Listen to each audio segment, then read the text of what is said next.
আজ আমার 10তম দিন। মাশাআল্লাহ, আল্লাহর রহমতে, প্রিয় তোমার ভালোবাসায়, পরিবারের সাপোর্টে আমি এখনো চালিয়ে যাচ্ছি আমার 1:23 ডায়েট। আজকে প্রতিদিনের মতোই সকালটা শুরু হয়েছে কফি দিয়ে, বই দিয়ে। আজকের খাবারে ছিল কচুরমুখী, বা অনেকে কচুর বই বলে। হ্যাঁ জানি এটা কার্ব রিচ, তাই পরিমিত।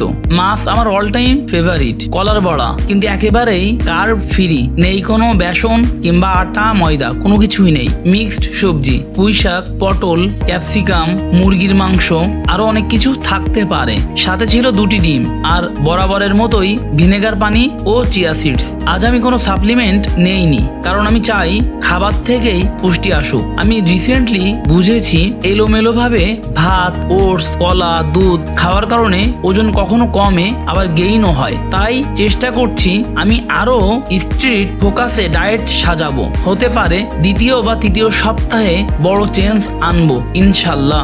আজকের একটা স্পেশাল মুহূর্ত ছিল। প্রিয় তোমাকে সারপ্রাইজ গিফট দিয়েছি। পুরো ফ্যামিলিকে নিয়ে গিয়েছিলাম রেস্টুরেন্টে।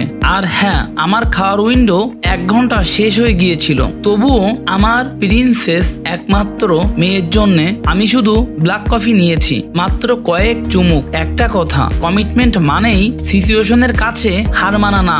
জীবনে বড় কিছু অর্জনের জন্য সবসময় বড় কিছু ছাড়তে হয় শুধু নিজের সেই আলস্য, অজুহাত আর ঝুঁকির ভয়। একদিন খেয়ে ফেললে হয়তো কিছু হবে না, কিন্তু তুমি যদি প্রতিদিন নিজের সীমানা নিজেই ভেঙে দাও, তাহলে একদিন নিজের হাতেই নিজের স্বপ্নটা ভেঙে ফেলবে। নিজেকে কথা দিয়েছো, তাহলে কারোর চোখের দিকে তাকিয়ে সেই কথা ভেঙে ফেলো না। সফলতা আসে তাদের কাছে যারা চাইলেই পারে না, যারা চাইলেই থামে না। দেখা হচ্ছে পরের ভিডিওতে। আল্লাহ হাফেজ।